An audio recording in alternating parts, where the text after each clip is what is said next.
Listen up. They call it democracy, but the truth is far more sinister. Zelensky has banned opposition parties, seized political rivals' assets, taken full control of the media, and even canceled elections, securing his grip on power like a true dictator. But here's the real kicker. The Biden administration tried to do the same thing right here in America. They weaponized the system to take down their biggest political opponent, but they failed. Tulsi Gabbard isn't afraid to call this out.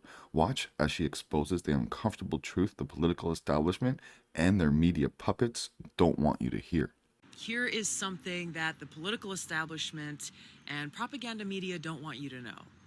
Ukraine's President Zelensky has just banned yet another political opposition party, one that questioned his legitimacy as president, and used Ukraine's Department of Justice to mandate the seizure of this party's members' assets.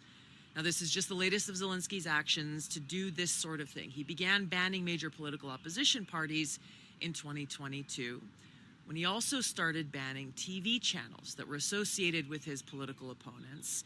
And he took over total control of Ukraine's largest television networks, now controlled by their government. Now, Zelensky's presidential term ended on May 20th.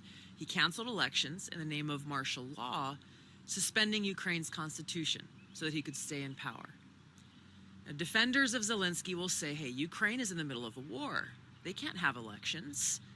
Just stop for a moment and think, if we accept that excuse or criteria for suspending the Constitution and canceling elections, then we should presume that leaders in our own country and our own establishment media will also use this same excuse and rationale when they suspend our Constitution and our elections, since we too are at war with Russia and China.